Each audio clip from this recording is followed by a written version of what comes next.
We begin at the point where exhaustion hangs over everyone like a heavy fog. For weeks, we have watched Willow and Drew move through the same tight corridors of fear, doubt, and forced composure as the trial crawled forward. Every glance in the courtroom, every pause before a witness answered, every quiet moment when Willow clasped her hands too tightly in her lap has told us the same story. This process has drained them. Now, as the final days of the trial approach, we feel the tension sharpening rather than easing. The end is near, yet the consequences feel larger than ever. We sense that the verdict will not simply close a chapter. It will rip open several new ones. We find ourselves believing that Willow will be acquitted. The evidence, as it has been presented, seems carefully arranged to point everywhere and nowhere at once. Reasonable doubt has been planted so deeply that pulling it out feels impossible. We imagine the judge's measured tone, the hushed courtroom, the way Willow's breath will catch as the words are read. When a verdict finally lands, it will likely feel unreal, as though the room itself has shifted. We think she will be declared not guilty, and in that moment, relief will flood her face. Drew will reach for her hand. Michael's reaction, however, will be harder to read, and that ambiguity matters more than it seems. From our perspective, the acquittal will not bring clarity. Instead, it will create a vacuum. If Willow is cleared of shooting Drew, then someone else must occupy that dark space. The question of who pulled the trigger will not disappear simply because the court says Willow did not. The town, the police, and the people closest to her will still need an answer. We suspect that another suspect will quietly emerge, perhaps Michael, perhaps someone else whose motives have not yet been fully examined. We are not saying this will happen for certain, but it is a possibility that feels too deliberate to ignore. We should be clear. What we are laying out is speculation. We are not claiming that these events will unfold exactly as we imagine.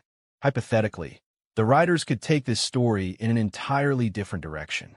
But if we follow the emotional logic of what has already been shown, our predictions begin to feel unsettlingly plausible. Willow's acquittal does not cleanse her. It empowers her. When a verdict is announced, we imagine Drew wanting to celebrate, not in a loud, reckless way, but with the desperate enthusiasm of someone who has been holding his breath for far too long. He will likely suggest a trip, a break from Port Charles, a chance to reset. To him, a vacation will symbolize survival. It will mean they made it through. It will mean they can finally be happy again. Willow will agree, perhaps too quickly. Her smile will be calm, reassuring, and practiced. From the outside, it will look like a happy ending. We know better. We have seen Willow operate under pressure before. We have seen how carefully she can shape a narrative, how convincingly she can perform innocence and vulnerability. During the trial, she has learned something crucial.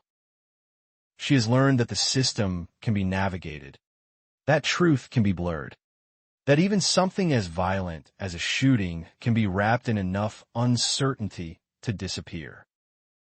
This lesson will not be lost on her. In fact, it will likely embolden her.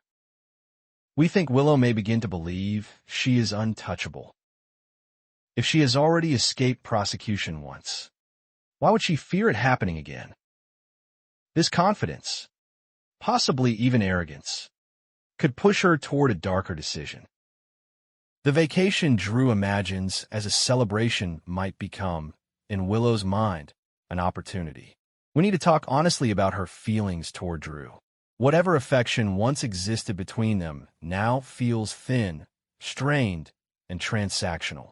We sense that Willow no longer loves him. Worse, she may resent him. He has become a reminder of everything she has risked, everything she has nearly lost. During the trial, she needed him. His support, his presence, his unwavering belief in her innocence were useful. But once she is acquitted, that usefulness fades. We suspect Willow will realize that Drew no longer serves a purpose in her life. He is not leverage. He is not protection. He is a liability. And in Willow's mind, liabilities must be removed. If they do take a trip, the setting will matter. Somewhere secluded. Somewhere quiet. A place where interruptions are unlikely and questions can be delayed. The kind of destination that promises peace and privacy. Drew will see it as romantic. Willow will see it as controlled. We imagine small details becoming significant. Willow insisting on cooking a special meal. Willow handling the drinks. Willow watching Drew closely, measuring his reactions. There will be no sudden violence. No obvious tragedy. Instead, we foresee something far more calculated. Possibly a toxin, something powerful yet subtle. Colorless. Odorless. Easy to dismiss as illness if things go wrong. Drew's death, if it happens this way, will appear natural at first. Sudden, tragic, inexplicable. Willow's reaction will be flawless. Shock, grief, tears that seem genuine. She will call for help. She will tell the story over and over, each time with the same careful consistency. To most people, it will make sense. Sometimes people just die. But Port Charles has never been a place where secrets stay buried forever. We believe that cracks will form. Perhaps a doctor will notice something unusual. Perhaps an autopsy will reveal traces that should not be there. The discovery of poison, even weeks later, would shift everything. What was once a tragic accident would become a murder investigation. And Willow's previous acquittal would suddenly feel less like justice and more like a warning that everyone ignored. At that point, the narrative would turn sharply. The woman who was once seen as a victim would become the focus of suspicion again. Only this time, the stakes would be higher. Drew would not survive. There would be no second chances, no room for doubt shaped by courtroom theatrics. Evidence of poisoning is harder to explain away. We can imagine the reactions rippling outward. Michael's guilt, if he was ever suspected in the shooting, would curdle into horror. He might begin to replay every interaction with Willow, every moment he defended her. Others would do the same. Conversations that once felt harmless would suddenly feel loaded. People would wonder how they missed the signs. Still, we must acknowledge another possibility. Willow is clever, but she is not infallible. Her plan, no matter how precise, could fail. Someone could interrupt. Drew could sense something is wrong. The poison might not work as intended. Or it might work too well, too fast, drawing attention instead of avoiding it. Even a most carefully staged crime carries risk. This is where the story becomes truly compelling. Willow's belief in her own invincibility could be her downfall. The very confidence that pushes her to act could also lead her to make mistakes. A slip of the tongue, a contradiction, a moment where her grief feels slightly off, slightly delayed, slightly too controlled. In a town like this, that is often enough. As we look ahead, we see a story not just about crime, but about consequence.